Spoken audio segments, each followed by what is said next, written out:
श्री गणेश खांदे यांनी एक प्रश्न विचारलेला आहे. हे वाघमारेंचे मित्र आहेत. वाघमारेंच्या इतरही अनेक मित्रांनी आधी प्रश्न विचारलेले आहेत. ते त्यांचे मित्र आहेत आणि वाघमारेंची मैत्री याचा अर्थच चिंतन अशी मैत्री. कुठल्या ना कुठल्या तरी प्रश्नाचं उत्तर मिळवण्यासाठी आतुरता अशा अर्थी वाघमारांचे मित्र ते जीवनाच्या कुठल्याही क्षेत्रात कसेही नांदत असोत, त्यांचे व्यवसाय परत्वे त्यांचं किती भिन्नत्व असलं तरी ते प्रश्न विचारतात, म्हणजे त्यांना प्रश्न पडतात, उत्तरासाठी झटतात, म्हणजे ते उत्तर मिळवण्यासाठी प्रयत्नशील आहेत. याचा अर्थच ते सर्व चिंतनशील आहेत. त्यामुळे वाघमारांचे मित्र म्हणजे चिंतनशील मित्र अशी सोपी सुटसुटीत समजूत करून घेऊन ते व्यवसाय परत्वे काय करतात काय करत नाही त्याच्यामध्ये फारसा इंटरेस्ट घेण्याची गरजच नाही. कारण ज्या अर्थी त्यांना प्रश्न पडतात उत्तर समजून घ्यायची त्यांना आतुरता असते. उत्तर समजल्यानंतर उत्तर पटलं न पटलं याबद्दल ते अभिव्यक्त होतात. त्या अर्थी वाघमारांचे मित्र त्यांच्यासारखे चिंतनशील आहेत. तर या सर्वांचा माझ्या दृष्टीने चिंतन हा एक वेगळा म्हणजे आंतरिक त्यांचा व्यवसाय चिंतन आहे. म्हणून वाघमारांचे मित्र चिंतन क्षेत्रात आहेत असं समजून बाकी त्यांची भौतिक व्यवसाय भिन्नता विचारात न घेता आता मी या प्रश्नाचं उत्तर देत आहे. त्यांचा प्रश्न असा आहे, जीवन म्हणजे काय, त्याचा उद्देश काय, असा काही उद्देश असेल तर तो कोणी ठरवला, उद्देशहीन जीवन जगता येते का, जीवन म्हणजे काय त्याचा उद्देश काय असा काही उद्देश असेल तर तो कोणी ठरवला, उद्देशहीन जीवन जगता येते काय. प्रश्न चांगला आहे आणि प्रश्नाचं रूप समग्र आहे. त्याला समग्र उत्तर द्यायचा प्रयत्न करूया. आता जीवन म्हणजे काय, जीवन म्हणजे काय हे सांगताना जे सर्वसाधारण आपल्याला दिसतं त्यानुसार एक सोपी सुटसुटीत व्याख्या अशी आहे की अव्यक्तातून व्यक्ततेत आल्यानंतर त्या व्यक्त झालेल्याचा परत अव्यक्तात जाईपर्यंत झालेला प्रवास म्हणजे जीवन. अव्यक्तातून व्यक्तात आल्यानंतर संबंधित व्यक्त म्हणजे संबंधित व्यक्त माणूस परत अव्यक्तात जाईपर्यंत त्याने अव्यक्त व्यक्त आणि अव्यक्तातून व्यक्त आणि व्यक्त जीवन जे आहे ते परत अव्यक्तात विलीन होईपर्यंत केलेला प्रवास म्हणजे जीवन. आता हे जे जीवन आहे हे ठरवलं कोणी, अव्यक्तानेच ठरवलं.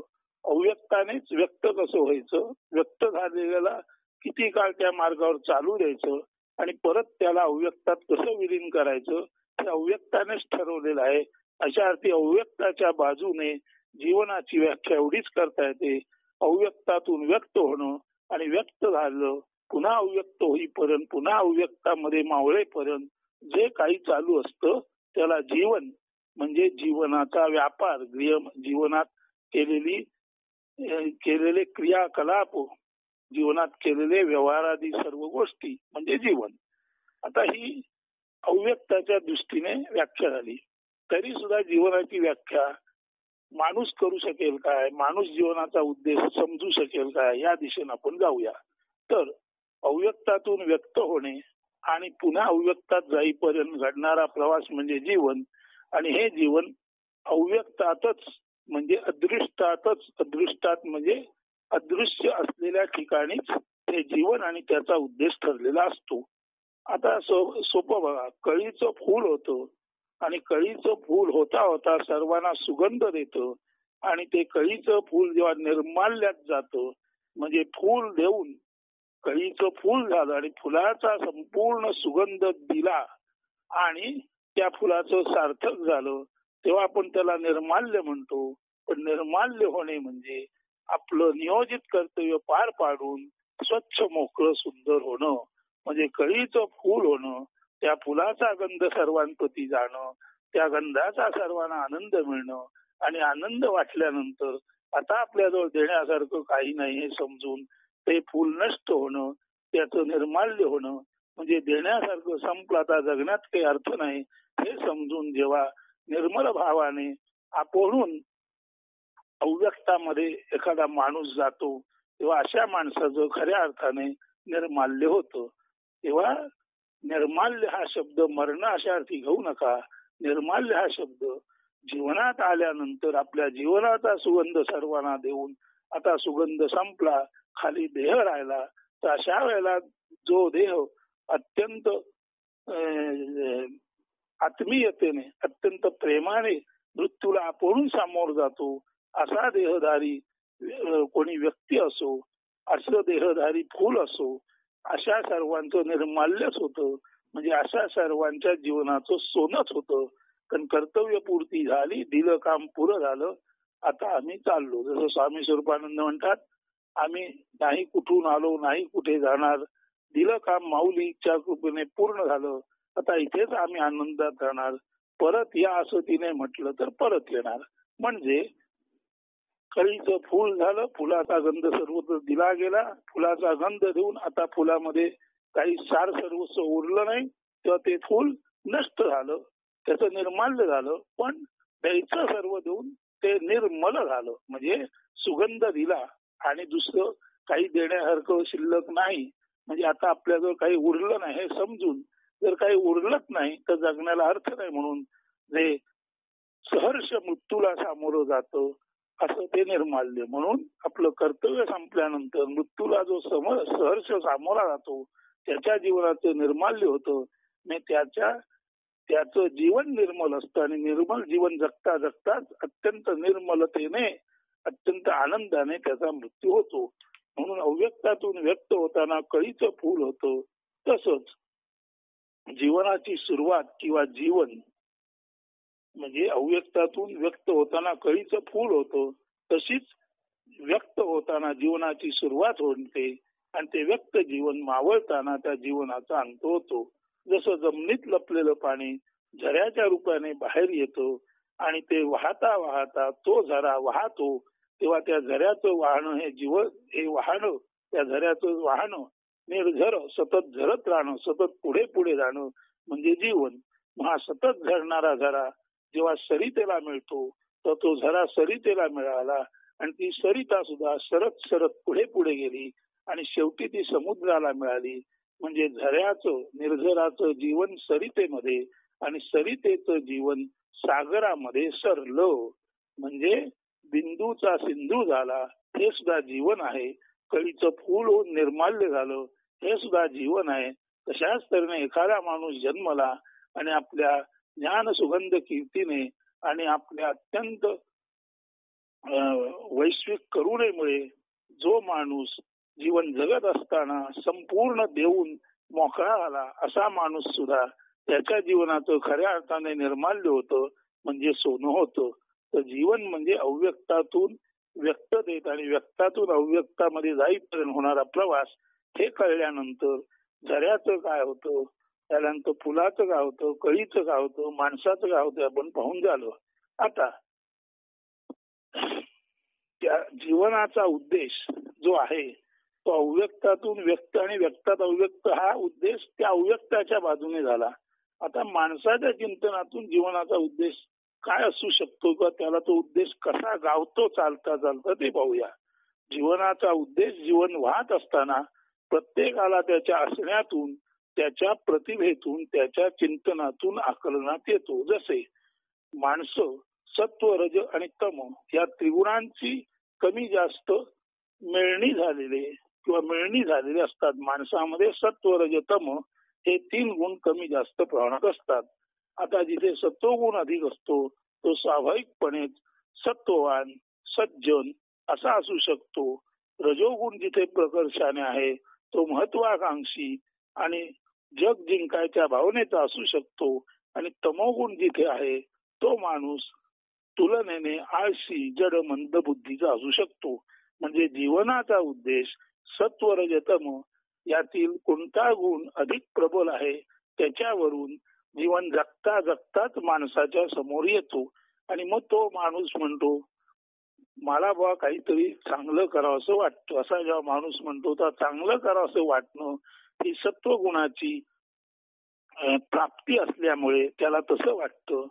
मी जग जिंकणार असं ज्याला वाटतं त्याच्यामध्ये रजोगुण असल्यामुळे ते वाटतं. आणि विशेष काही करू नये, जीवन आहे तसं जगावं, येईल तसं पाहावं, जायचं तेव्हा जावं असं म्हणणाऱ्यामध्ये अर्थात तमोगुणाचा प्रादुर्भाव अधिक असतो. त्यामुळे सत्व रज तम या गुणानुसारी जीवन पुढे पुढे जात असताना माणसाला आपण नेमके काय करावं काय करू नये हे कळतं.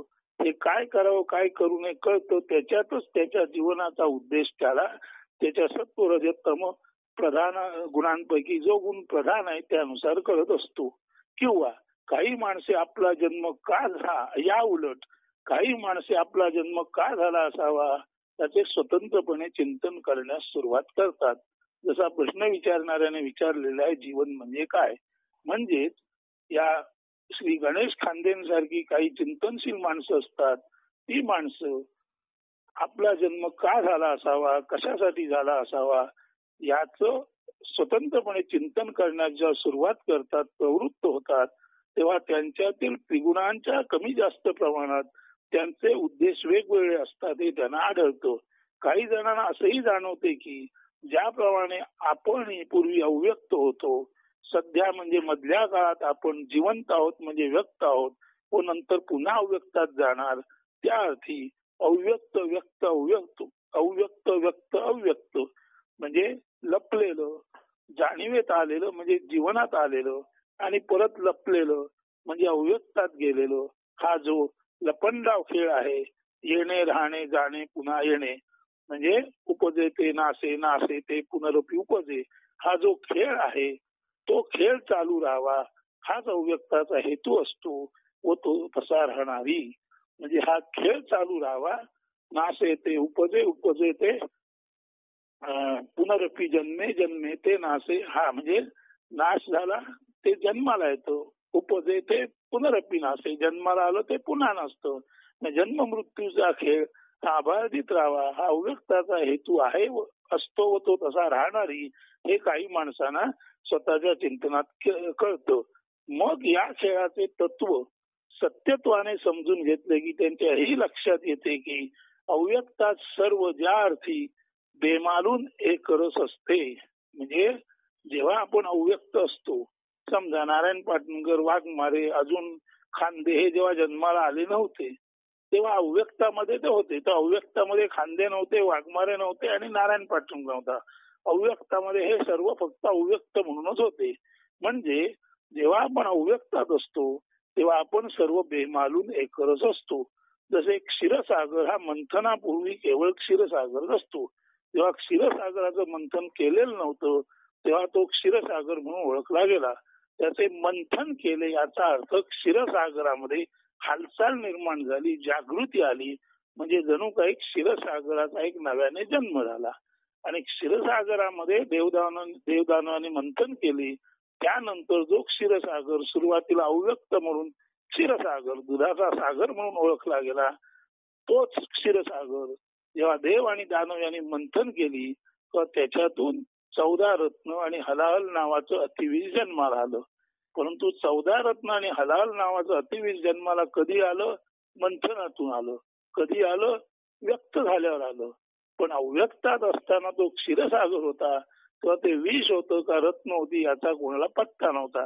म्हणजे अव्यक्तामध्ये काय दडलेलं आहे हे व्यक्त झाल्याशिवाय पत्ता लागत नाही. अशा अर्थी अव्यक्तामध्ये जर सर्व बेमालून एक असतं आणि व्यक्तामध्ये जर वेगवेगळे आकार गुण छटा भावभावना निर्माण होतात तर काही माणसांचे असं लक्षात येतं की या सर्व परस्पर विरोधी गोष्टी आहेत त्या अव्यक्तात असताना समरसच असतात. म्हणजे अव्यक्तामध्ये परस्पर विरोधी गोष्ट समरस म्हणजे एक रस झालेल्या समत्वामध्ये विलीन झालेल्या लीन झालेल्या अशा अर्थी समरस असतात. केवळ व्यक्त झाल्यानंतर वेगवेगळे विषय निर्माण होतात वेगवेगळ्या स्थितीगती निर्माण होतात वेगवेगळे गुणाकार निर्माण होतात. मग असं चिंतन करता माणसांना कळतं की अव्यक्तामध्ये जे समरस असतं ते व्यक्त झाल्यानंतर विभाजनात येतो त्याच्यामध्ये भेदाभेद निर्माण होतात. म्हणजे व्यक्तामध्ये जे भेदाभेद आणि विभाजन होतं ते कोणीतरी व्यक्त झालेल्यानेच केलेलं असतं. म्हणजे जन्माला आल्यानंतर जे विभाजन आपण मानतो ते अव्यक्तात नव्हतं. जन्माला आल्यानंतर ते झालं असं वाटतं ते दुसरं दिसतं काही नसून हे सर्व विभाजन हे भेदाभेद मॅनमेड आहेत मानव निर्मित आहेत. हे जेव्हा एखाद्या ज्ञानी माणसाच्या लक्षात येतं तेव्हा त्याला हेही समजतं अव्यक्तामध्ये सर्व समान असतं आणि व्यक्तामध्ये मात्र असमानता येते, ती मॅनमेड असते आणि माणसाने निर्माण केलेली असमानता ही अननॅचरल आहे, ती अनैसर्गिक आहे, म्हणून ती त्याज्य आहे. हे जेव्हा त्याच्या लक्षात येतं तेव्हा अशी ज्ञानी माणसं आपोआपच समत्वाधीन समत्वाच्या अधीन होतात आणि त्यांच्या जीवातून कनिष्ठ श्रेष्ठ उच्च नीच सोने माती ब्राह्मण क्षुद्र राजा प्रजा गोरा काळा उंच ढेंगू क्षुद्र महान हे सर्व भेदाभेद त्यांच्या जीवनातून त्यांच्या चिंतनामुळे जातात. म्हणून अव्यक्तात समत्व असतं आणि व्यक्तामध्ये जेव्हा विषमता येते ती मॅनमेड आहे हे जेव्हा एखाद्या माणसाला चिंतनातून कळतं तेव्हा त्या चिंतनामुळे त्या चिंतनाच्या पुढच्या पायरीवर हा व्यक्त झालेला एकच माणूस सतत अभिव्यक्त अभिव्यक्त अभिव्यक्त होतो. म्हणजे बघा की खांदे व्यक्त झाले पण खांदे चिंतनशील आहेत, त्यांनी चिंतन केलं, त्यांच्या लक्षात आलं की अव्यक्तात सर्व बेमालून एक आहे, समरस आहे.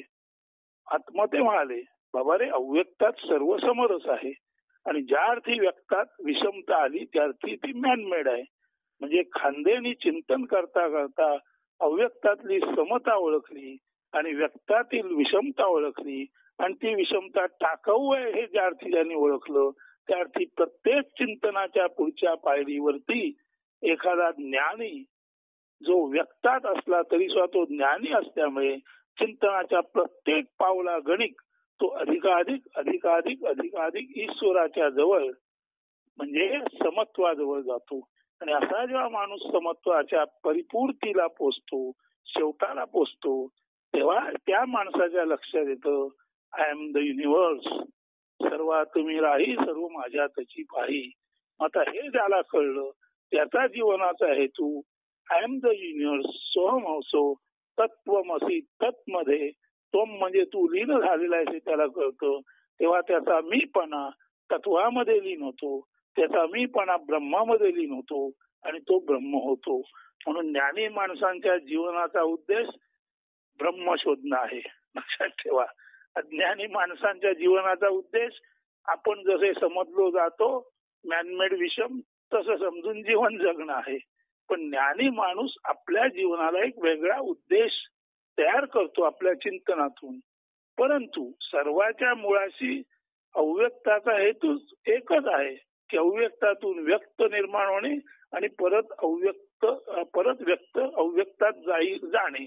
म्हणजे अव्यक्तातून व्यक्त आणि व्यक्तातून अव्यक्त हा खेळ चालू राहणे हा नियंत्याचा जरी मूळ हेतू असला तरी त्या हेतूच्या आड लपलेले अनेक जे हेतू आहेत ते ज्ञानी माणसांना त्यांच्या ज्ञानामध्ये चिंतनामध्ये उजागर होतात आणि ज्ञानी माणसांच्या लक्षात येते की अव्यक्तामध्ये सर्वत्र समत्व असतं आणि व्यक्त झाल्यानंतर ज्या अर्थी भेदाभेद निर्माण होतात त्या अर्थी व्यक्त जीवन हे भेदाभेदाने दूषित आणि वेगवेगळ्या ग्रह पूर्वग्रह याच्यामुळे चाकोरीबद्ध झालेलं आहे आणि हे जीवन काही समाजाला उपयुक्त नाही.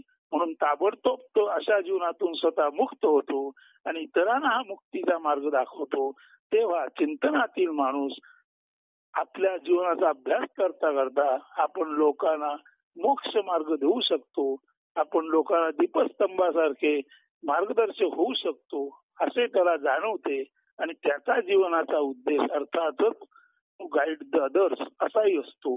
म्हणून वाहत्या जीवनात जी माणसे उत्तरोत्तर म्हणून जन्माला आल्यापासून मरेपर्यंत पुढे पुढे जीव सतत पुढे पुढे जात असताना उत्तरोत्तर जी माणसे प्रखर चिंतनात प्रखर म्हणजे प्रकर्षाने खरं काय नेमकं सत्य काय मूळ काय याचा शोध घेत राहतात त्यांनाच त्यांच्या जीवनाचा सर्वसाधारणतः जगणे मरणे या पलीकडचा उत्तम हेतू समजतो.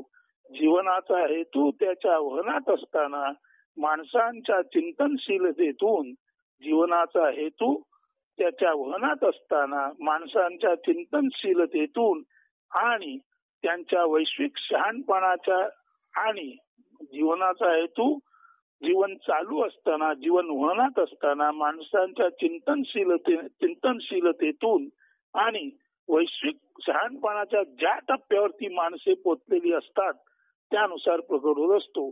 माणसाचे शहाणपणच हा हेतू ओळखते आणि आपल्या निश्चयात्मक बुद्धीने तो परिपूर्तीप्रद म्हणजे अंतापर्यंत यशस्वीपणे पोहोचवते किंवा सिद्धीस नेते. म्हणून चिंतनशील माणसे सुरुवातीला शुभेच्छा, श्रवण या पद्धतीने पुढच्या टप्प्यावर स्वतः जीवन मुक्त होतात आणि लोकांना जीवनात राहूनही मुक्त कसे राहावे, अनकंडिशनली फ्री कसं राहावं हे सांगतात. म्हणून ज्ञानी माणसे चिंतनाच्या ज्या टप्प्यावर असतात त्या टप्प्यावर त्यांच्या जीवनाचा उद्देश त्यांना अधिकाधिक पुढच्या पायरीपर्यंत विकसित झालेला दिसतो आणि अगदी अंतापर्यंत गेल्यानंतर आय एम द युनिव्हर्स इतक्या अत्युच्च टप्प्यापर्यंत येतात आणि the whole universe is my self and my self is the universe हे तत्व ते सर्वांच्या हृदयात जागवण्यासाठी आणि जगवण्यासाठी प्रयत्न करतात. आणि असा जेव्हा मोठा समाज कधी काळी या पृथ्वीवर असतो तेव्हाच जे असतं त्याला सत्ययुग म्हणतात.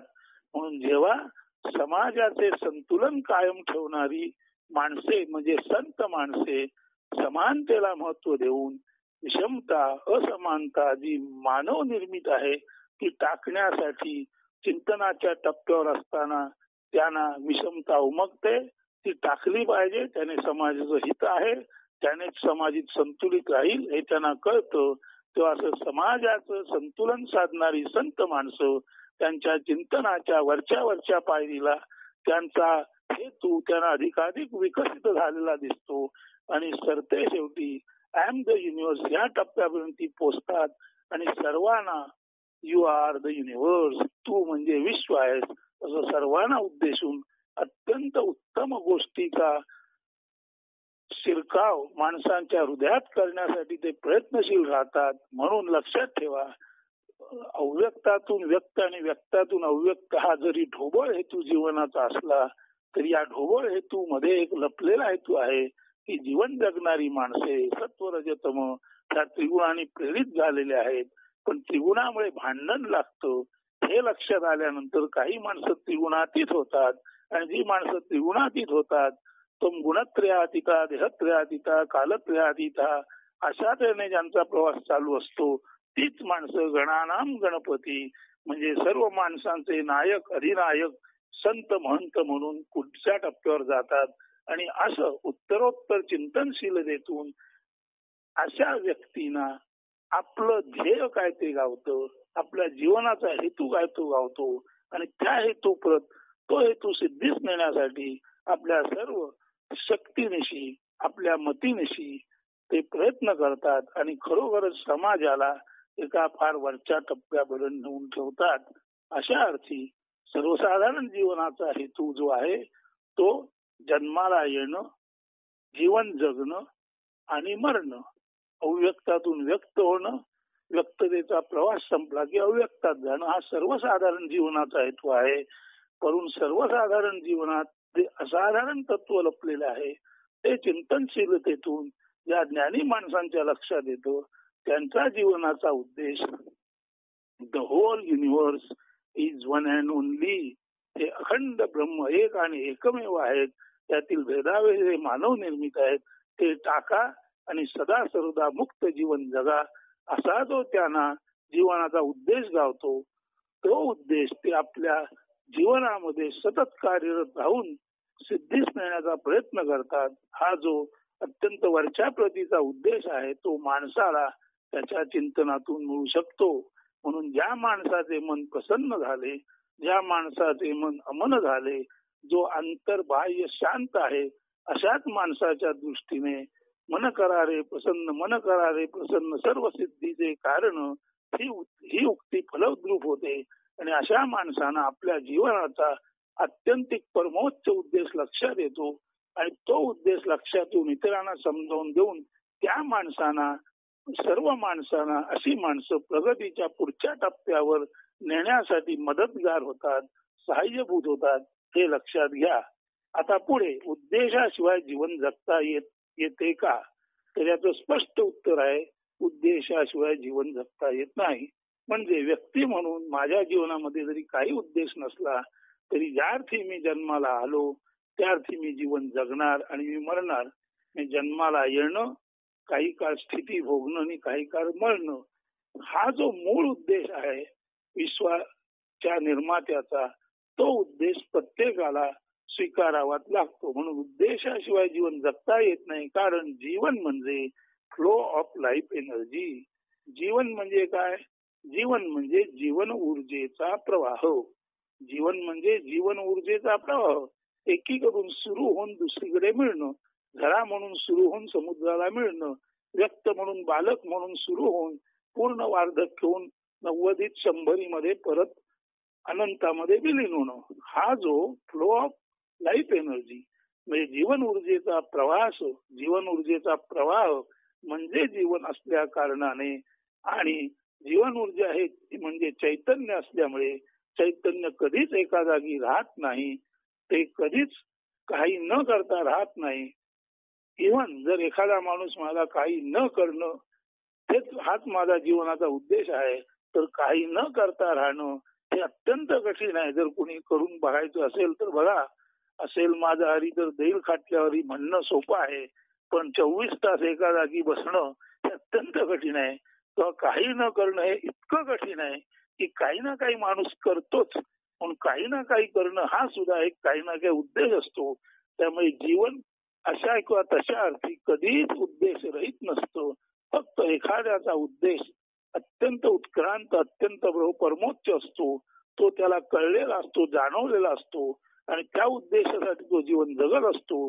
काही जणांना उद्देश जरी कळला नाही तरी सुद्धा जीवन जगावंच लागतं. याचा अर्थ जीवनाचा उद्देश जीवन जगणं हा असा ना तसा त्यांच्या गळी त्यांना उतरून घ्यावाच लागतो. कारण जीवन म्हटलं की जगणं क्रमप्राप्त आहे. अशा अर्थी उद्देशाशिवाय असं वा तसं जीवन असूच शकत नाही. माझ्या जीवनाला काहीच उद्देश नाही म्हणणारा माणूस सुद्धा चैतन्याच्या प्रवाहात इच्छा असो नसो वाहता असतोच असतो, राहतो. म्हणून उद्देशाशिवाय जीवन जगता येत नाही हे निश्चित समजा. भले मग त्याचे जीवन जन्माला आला, मजा मारली, सजा भोगली आणि प्राण गेल्याने नष्ट झाले, असे का असेना, जीवनाचा मानव निर्मित उद्देश एखाद्याला नसला तरी अव्यक्त, व्यक्त, अव्यक्त आणि पुन्हा जन्मणे म्हणजे उपजे ते नासे, नासे ते पुनरुपी उपजे, हा रॅन्डम पर्पज म्हणजे यादृच्छिक हेतू कोणीही जन्मलेला कधीच टाळू शकत नाही हे निश्चित समजावे. म्हणून जो परमेश्वरी हेतू आहे तो कधीच कोणाला टाळता येत नाही. म्हणून जीवन विना उद्देश कधी असतच नाही.